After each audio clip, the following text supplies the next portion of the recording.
وطن یاران نمیارند نامت را، بر نمیارند کامت را. نام تو نام دلیران بود، ایران بود، ایران بود. ای وطن، ای های های بی کسانه، ای شکست در گلویت بغض غمهای شبانه. نام تو نام دلیران است، ایران است، ویران است، ایران است، ایران است. مانده اکنون میان کینه های دشمنانه، دشمنان بی بهانه، بی نصیب از هر ترانه. باز هم یک نام و پیمان باد، ایران باد، ایران باد، ایران باد، ایران.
شبانه آخر، خزانه 1359 ایران.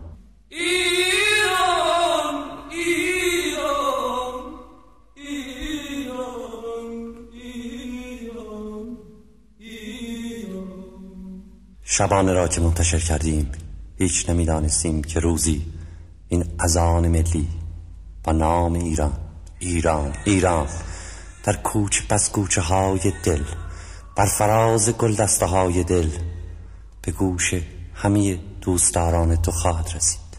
ایران پیرشی، پیرشی، پیرشی، ایران، ایران، ایران.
یکی را دوست می‌دارم،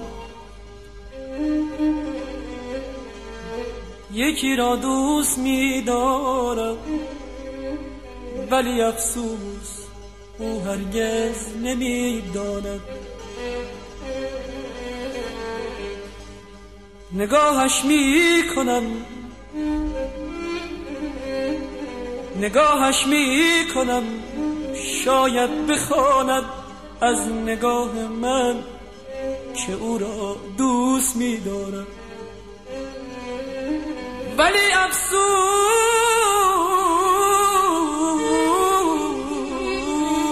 او هرگز نگاهم را نمی‌خواند.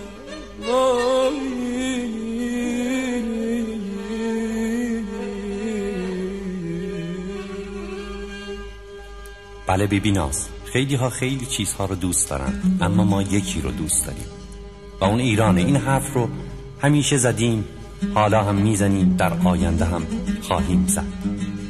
خیلی ها خیلی چیزها رو دوست دارند، روی برگ گل می نویسند، روی جوی آب می نویسند، روی طبیعت می نویسند و ما روی استخوان، روی قلب، روی دل، روی حواس خودمون می نویسیم که ایران تو رو دوست داریم و حرفمون رو هم پس نمیگیریم.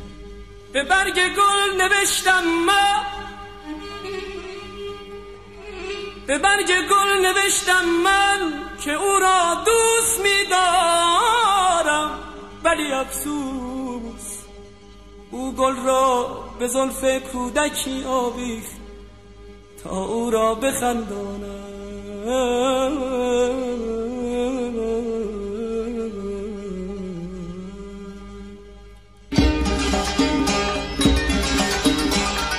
من به خاکستر نشینی عادت دیرینه دارم،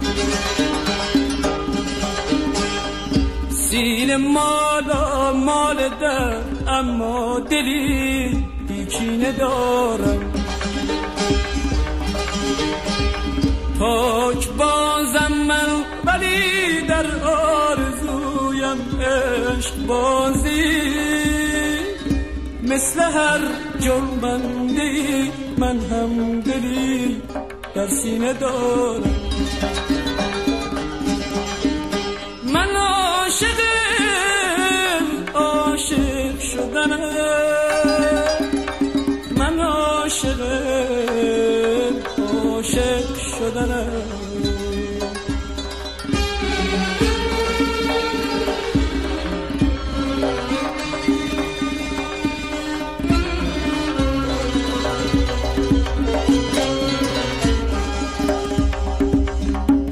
در کدامین مکتب و مذهب جرم از پاک بازی، در جهان صدها هزاران پاک باز از سینه دارم.